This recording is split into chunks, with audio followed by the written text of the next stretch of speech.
கிதியோன் காலத்தில் மீதியானியர்கள் வந்து இஸ்ரவேலர்களை அழிச்சு அவங்கள எல்லா அறுவடையும் பிடிங்கிட்டு போயிட்டு, இன்னைக்கு எப்படி நம்ம அறுவடையெல்லாம் பிசாசு எடுக்கிறானோ, விதைக்கிறோம், தண்ணீர் பாய்ச்சுறோம், அறுவடை இல்லை, வர்றதும் போயிடுது. இது போல தான் மீதியானியர்கள் பண்ணாங்க. அப்போ ஜனங்கள்லாம் குகையில் ஓடி அங்கே ஓடி இங்கே ஓடி ஒளிறாங்க. அப்ப எல்லாரும் கர்த்தாவே இந்த மீதியானியர் எங்களை அழிக்கிறாங்களே. அப்ப பைபிள்ல சொல்லுது, கர்த்தர் ஒரு தீர்க்கதரிசியை அனுப்பினார். அந்த தீர்க்கதரிசி என்ன தெரியுமா சொன்னா, நான் உங்கள் தேவனாகிய கர்த்தர் என்றும் நீங்கள் குடியிருக்கும் அவர்கள் தேசத்தில் உள்ள எமோரியருடைய தேவர்களுக்கு பயப்படாதிருங்கள் என்றும் உங்களுக்கு சொன்னேன். இங்க எல்லாரும் சொல்லுங்க. நீங்களோ என் சொல்லை கேளாதே போனீர்கள் என்கிறார் என்று சொன்னார். இப்ப எல்லாரும் கைய கொஞ்சம் சத்தமா சொல்லுங்க.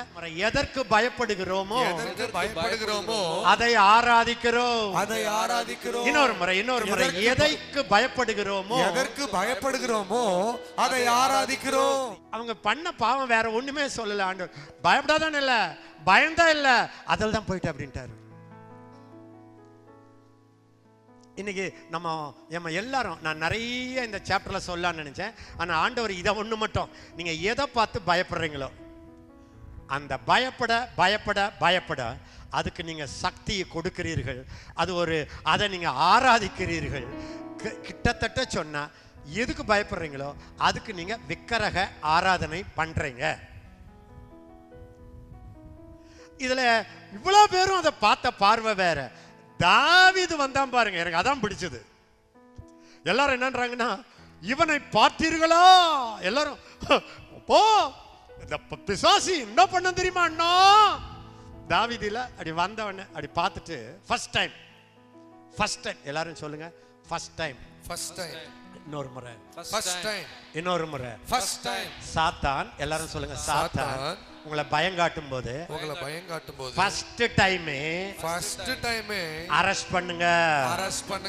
அத பயந்து இருந்தீங்க. இப்ப இவங்க எல்லாம் பயந்துகிட்டே இருந்தாங்க பாருங்க. அப்புறம் கடைசியில, ஏய் நீயா யுத்தத்துக்கு வந்த அண்ணன் கேட்க, கடைசியில ராஜா சவுல் சொல்றான், நீ இளைஞ்சாம்பா, அவன் சின்ன வயசுல இருந்தே யுத்த வீரம்பா. தாவீது கோலியாத்தை பத்தி ராட்சதன்னு சொல்லல, யுத்த வீரன்னு சொல்லல, அழிக்க போறான்னு சொல்லல. உடனே ஒன்று சொன்ன, இந்த விருத்த சேதனம் இல்லாத இவன் எப்படி எங்க ஆண்டவரை சவால் விடுறது அப்படின்னா என்ன தெரியுமா அர்த்தம்? அட விருத்த சேதனம் இல்லாத அப்படின்னா இஸ்ரவேலருக்கு ரொம்ப கேவலம். அதான் சொன்னான். வேற கோலியாத்தை பத்தி அவன் எப்பொழுதுமே அவன் வீரனோ அவன் பெரிய ஆளுன்னு சொல்லவே இல்லை. அவன் பார்வையில் வித்தியாசம் இருந்தது. இன்னைக்கு அந்த பார்வை மட்டும் வந்துடுச்சுன்னா கையை வச்சு சொல்லுங்க, இயேசுவின் நாமத்தினால இதுவரைக்கும் சாதாரண கண்ணுல நான் பார்த்து பயந்தேன். இன்றைக்கு என்னுடைய ஆவிக்குரிய கண்களை இயேசுவின் நாமத்தினால நான் திறக்கிறேன். இதே மாதிரி பாருங்க 12 லீடர்ஸ், 12 வேவுக்காரர்கள், 12 வேவுக்காரர்கள் எல்லாருமே டாப் லீடர் அப்படின்னா அப்போஸ்தலர்கள்னு வச்சுங்களேன். அந்த ட்ரைபுக்கே பெரிய ஆள், பாஸ்டர் கூட இல்லை, அப்போஸ்தலர் 12 அப்போஸ்தலர்கள் போய் கானானை சுத்தி வர போறாங்க. சுத்தி வேவு பார்க்கவே வேண்டாம். ஆண்டவர் சொன்னாரு, எமோரியர் மலைக்கு வந்தாங்க, 11 நாள்ல கானானுக்கு போயிருக்கலாம். கரெக்டா 11 days கிட்ட வந்துட்டாங்க. அப்ப எல்லாரும் வந்த உடனே மோசஸ் என்னன்ட்டான், கரெக்டா வந்துட்டீங்கப்பா, உள்ள போய் பிடிங்கப்பா அப்படின்னா ஜனங்க வந்தாங்க, கொஞ்சம் டெஸ்ட் பண்ணிடலாம் ஆண்டவரே, மோசஸ் கொஞ்சம் வேவுகாரர்களை அனுப்புங்க. அது நல்ல இடமா கெட்ட இடமா?